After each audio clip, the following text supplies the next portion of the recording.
বিশ্ব নবী কোরআনের জন্য, দ্বীনের জন্য, ইসলামের জন্য তিনি দুইটা জায়গায় লাঞ্ছিত হতে হয়েছে, অপমানিত হতে হয়েছে।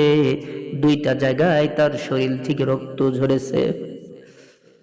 আল্লাহর নবী যেদিন তায়েফের ময়দানে যাবেন, তায়েফের কাফিররা বুঝতে পারে নাই আল্লাহর রাসূলকে পাথর নিক্ষেপ করে শরীর থেকে রক্তগুলো যখন ঝরে ঝরে তায়েফের ময়দানে টস টস করে পড়তেছেন, আল্লাহর রাসূল একবার হুশ আরেকবার বেহুশ হয়ে যায়। এমন সময় জিবরাইল এসে বললেন, ইয়া রাসূলুল্লাহ, ইয়া হাবিবাল্লাহ, নবী গো, আপনি হুকুম দেন। আপনি যদি হুকুম দেন তাহলে এই তায়েফের কাফেরের আন্ডা বাচ্চা শুদ্ধ আমি ফিনিশ করে দিব, তাদেরকে বাঁচতে দিব না। আল্লাহর নবী বললেন, ও জিবরাইল, আমি নবী যদি বদদুয়া করি আর তায়েফের কাফিররা যদি নিঃশেষ হয়ে যায়, ধ্বংস হয়ে যায়, আমি নবী কার কাছে দাওয়াত নিয়ে যাব? আল্লাহ রাব্বুল আলামিন এমন একটা নবীকে আমাদের জন্য পাঠিয়েছেন। রবিউল আউয়াল মাস আল্লাহ রাসূলকে আমাদের জন্য রহমত স্বরূপ পাঠিয়েছেন। ওয়া মা আরসালনাকা ইল্লা রাহমাতাল লিল আলামিন।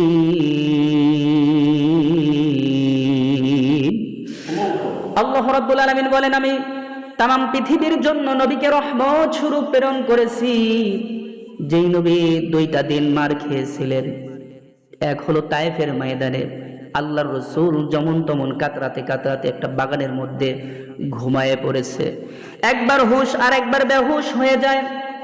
একজন অচেনা যুবক এসে আল্লাহর রাসূলের চেহারার দিকে যখন তাকিয়েছেন, দেখেন যে আমার জন্মের পর থেকে আমি এত সুন্দর মানুষ কাউকে দেখি নাই, এত সুন্দর চেহারা।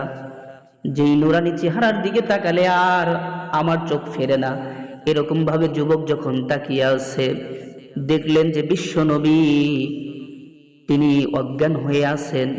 তিনি নিজের বাগান থেকে এক গ্লাস আঙ্গুরের রস করে জুস বানায়া বিশ্ব নবীর মুখে যখন দিয়েছে, বিশ্ব নবী চোখটা খোলার পরে যুবকের দিকে তাকায়া বললেন, ও যুবক, তোমার নাম না আদ্দাস? বিশ্ব নবী যখন বলেছে, ও যুবক, তোমার নাম না আদ্দাস, যুবক অবাক হয়ে গেছে। যেই মানুষের সাথে আমার কোনোদিন দেখা হয় নাই, ইতিপূর্বে তাকে আমি কোনোদিন দেখি নাই, তিনিও আমাকে কোনোদিন দেখে নাই, অথচ আমার নাম কিভাবে জানে? বিশ্ব নবী বললেন, তোমার বাড়ি তো হলো ইউনুস নবীর বাড়ির এলাকায়, ইউনুস নবীর গ্রাম অমক, ওই গ্রামের বাসিন্দা তুমি। আদ্দাস আরো অবাক হয়ে গেলেন। বিশ্ব নবীর হাতে কালেমা পড়ে মুসলমান হয়ে গেল। লা ইলাহা ইল্লাল্লাহু মুহাম্মাদুর রাসূলুল্লাহ সাল্লাল্লাহু আলাইহি ওয়াসাল্লাম। আমার ভাইয়েরা খেয়াল করে শুনবেন, আরেকটা জায়গায় বিশ্ব নবী খুব মার খেয়েছিলেন। সেটা হলো উহুদের প্রান্তরে 50 জন তীরন্দাজ।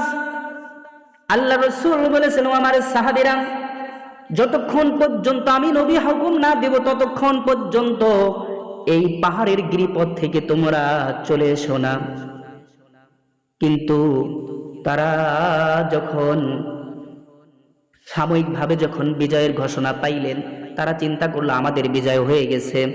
এই চিন্তায় গনিমতের জন্য তারা যখন দৌড়ায় চলে এসেছে, পিছন দিক থেকে কাফেরেরা গিরিপথ দিয়ে ঢুকে মুসলমানদের উপরে যখন হামলা করেছে, বিশ্বনবী 3টা ইনজুরি হয়েছিল। মাথার মধ্যে লোহার পেরক ঢুকে গিয়েছিল, লোহার হেলমেটের কড়াগুলো ঢুকে পড়েছিল। বিশ্বনবী কুতিলা মুহাম্মদ, উহুদের ময়দানে কুতিলা মুহাম্মদ, মুহাম্মদ হত্যা হয়ে গেছে এমন ভাবে যখন ছড়ায় পড়েছে, আমার ভাইরা, আল্লাহ রসুল একবার হুশ আর একবার বেহুশ হয়ে যায়।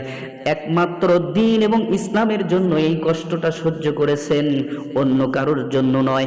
আমার ভাইয়েরা একটু দিলের কান লাগায় শুনবেন, উহুদের ময়দানে আল্লাহ রসুল এতটা রক্ত ঝরিয়েছিলেন, তায়েফের ময়দানে এমন ভাবে রক্ত ঝরিয়েছিলেন, এটা অন্য কোনো কারণ নয়, একমাত্র আমরা যে আল্লাহ রসুলের উম্মত, এই উম্মতকে অসংখ্য বিপদ থেকে, অসংখ্য জুলুমাতের পথ থেকে, অন্ধকারের পথ থেকে, বিভিন্ন অন্যায়ের পথ থেকে, জুলুমের পথ থেকে ইহদিনাস সিরাতাল মুস্তাকিম, সরল সঠিক সোজা পথ দেখানোর জন্য আল্লাহ রসুল রক্ত দিয়েছে।